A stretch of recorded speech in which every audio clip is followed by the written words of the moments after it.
Oke, pada video kali ini kita akan belajar tentang tantangan sistem pendingin di negara tropis ya, terutama di negara kita Indonesia. Jadi sistem pendingin ya seperti AC, kulkas, chiller itu kan dirancang berdasarkan prinsip termodinamika yang sama di seluruh dunia. Namun kondisi lingkungan sangat mempengaruhi performanya. Nah, di negara tropis terdapat dua kondisi ekstrim yang tidak selalu terjadi di negara beriklim dingin. Yang pertama adalah suhu lingkungan yang tinggi dan yang kedua adalah kelembaban udara. Ya. Ini kan kita kan panas terus kan, nggak ada winter dan kelembabannya juga tinggi kan. Nah, kedua faktor ini itu menyebabkan sistem pendingin harus bekerja lebih keras. Akibatnya apa? Konsumsi listriknya meningkat, efisiensi sistemnya menurun, dan pasti biaya operasionalnya juga lebih tinggi. Karena itu, dalam desain sistem pendingin modern, faktor iklim tropis itu jadi sangat penting, parameter penting untuk menentukan apa? Menentukan ukuran kompresornya, menentukan kapasitas kondensornya, hingga strategi kontrol sistemnya. Nah, untuk memahami tantangan ini lebih jauh, kita mulai dari faktor pertama yaitu kelembaban, suhu, dan lingkungan. Nah, sekarang kelembaban.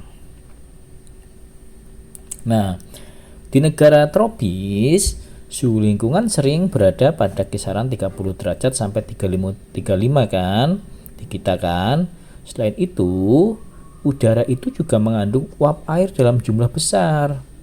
Nah, kelembaban udara biasanya itu dinyatakan dengan relative humidity atau RH.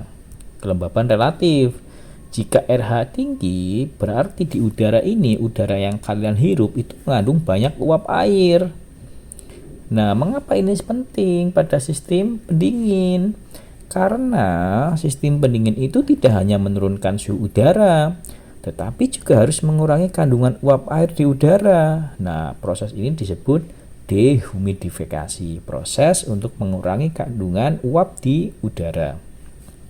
Nah, analoginya gini, bayangkan udara itu kan seperti spons yang penuh air. Jika kita ingin membuat udara nyaman, kita harus mengeluarkan air dari spons tersebut, bukan hanya mendinginkannya. Jadi pekerjaannya double. Artinya sistem pendingin harus melakukan dua pekerjaan sekaligus, tadi double, mendinginkan udara dan menghilangkan uap airnya. Nah, kedua proses ini membutuhkan energi tambahan, jadi lebih boros listriknya, efisiensinya lebih rendah. Oke.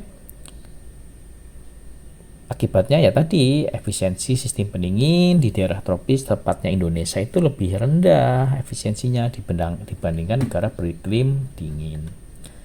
Nah, sekarang dampak suhu terhadap COP. Sekarang kita lihat nih bagaimana suhu lingkungan itu mempengaruhi efisiensi. Nah, efisiensi sistem pendingin sering dinyatakan menggunakan coefficient of performance (COP).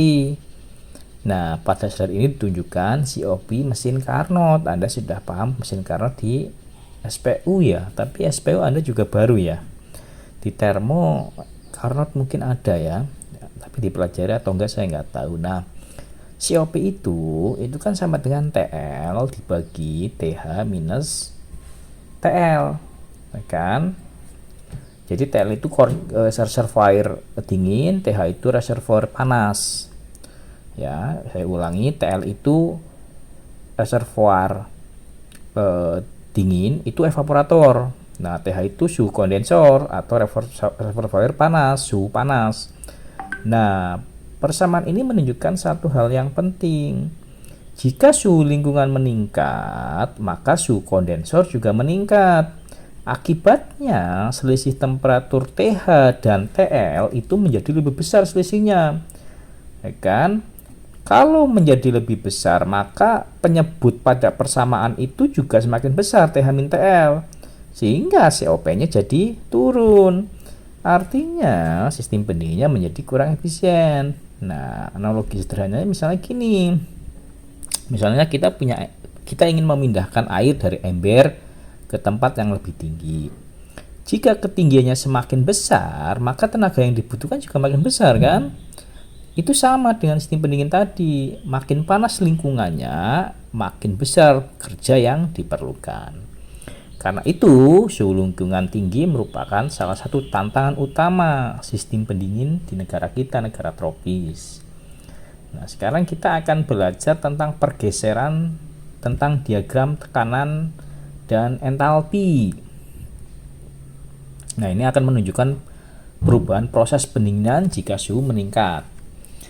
Nah, diagram yang ditampilkan itu diagram tekanan entalpi ya. Itu untuk menganalisis sistem siklus refrigerasi. Pada diagram ini, proses kompresi itu terjadi pada titik 1 ke 2. 1 ke 2. Jika suhu lingkungan meningkat, ya kan, maka tekanan kondenser kan juga meningkat. Akibatnya titik 2-nya akan bergeser ke posisi yang lebih tinggi, misalnya dari 2 ke 3. Paham ya? Itu ada dua grafik, yang merah dan yang abu-abu. Awalnya yang abu-abu dari titik 1 ke 2. Karena suhu meningkat, 2-nya akan bergeser, tekanannya kan lebih besar. Oke, perubahan ini menyebabkan selisih entalpi kompresi, yaitu apa? H2 minus H1. Oke, entalpinya mana Anda lihat? Entalpinya kan ada selisih nih. Selisihnya makin besar kan entalpinya kan? Nah, selisih entalpi ini mempresentasikan kerja kompresor. Artinya, kompresor harus bekerja lebih keras untuk memompa refrigeran. Semakin besar kerja kompresor, maka semakin besar konsumsi listriknya. Inilah alasannya mengapa sistem pendingin di daerah panas sering memiliki konsumsi energi lebih tinggi. Nah, sekarang kita lihat konsumsi energi si kompresor ini. Jika suhu kondensasi itu meningkat, misalnya 10 derajat Celcius, maka daya bisa meningkat hingga 29%. Bayangkan ya. Sebagai contoh, jika suhu kondensasi meningkat 40 menjadi 50, maka motor kompresor harus bekerja lebih jauh keras. Mengapa? Karena kompresor harus menaikkan tekanan refrigeran ke level yang lebih tinggi agar refrigeran itu bisa membuang panas ke lingkungan. Nah, semakin tekanan yang harus dicapai, maka semakin besar energi yang dibutuhkan. Ya, hal ini mirip seperti ketika kalian mompa ban sepeda. Semakin tinggi tekanan yang ingin kita capai, semakin berat pompa yang kita rasakan. Nah, inilah sebabnya sistem pendingin sangat sensitif terhadap kondisi lingkungan. Nah, sekarang kita lihat dominasi pendinginan pada grid listriknya. Nah, Anda lihat grafik power sama time ya. Grafik pada slide memperlihatkan beban listrik harian di kota-kota yang tropis ya, Indonesia, Jakarta misalnya. Terlihat bahwa puncak konsumsi listrik itu terjadi pada siang hingga sore hari. Kan, siang hingga sore hari. Mengapa? Karena waktu tersebut suhu udara paling tinggi, sehingga penggunaan AC itu meningkat drastis. Bebannya juga meningkat kan di kompresor. Bahkan di beberapa kota tropis sekitar 50% beban puncak listrik itu berasal dari pendinginan udara. Ini berarti sistem pendinginan memiliki dampak besar terhadap stabilitas jaringan listrik. Karena jika permintaan pendinginan meningkat terlalu cepat, maka sistem pembangkit listrik harus bekerja lebih keras. Karena itu, efisiensi sistem pendingin menjadi isu penting.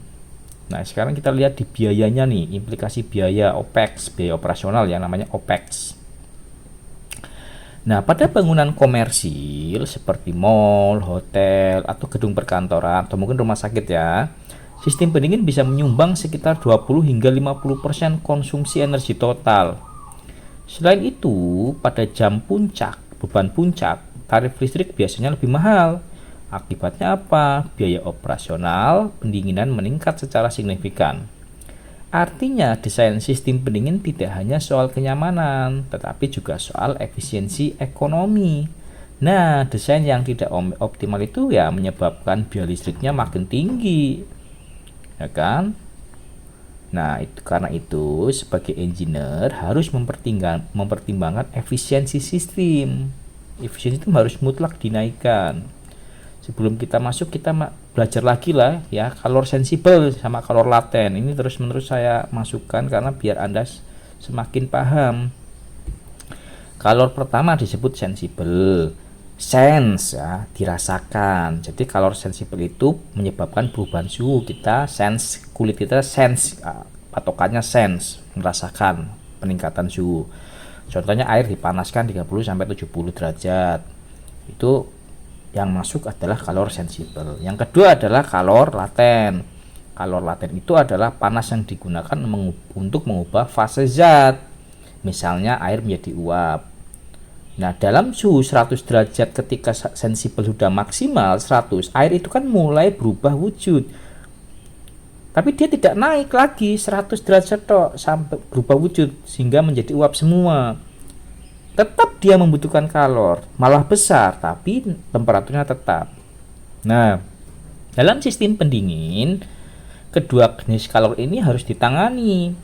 Total beban pendinginan itu ya ditulis sebagai Q total, itu Q sensibel plus Q laten. Artinya apa? Artinya sistem pendingin harus mengurangi panas akibat suhu udara sekaligus menghilangkan uap air. Nah, di daerah tropis beban laten seringkali sangat besar.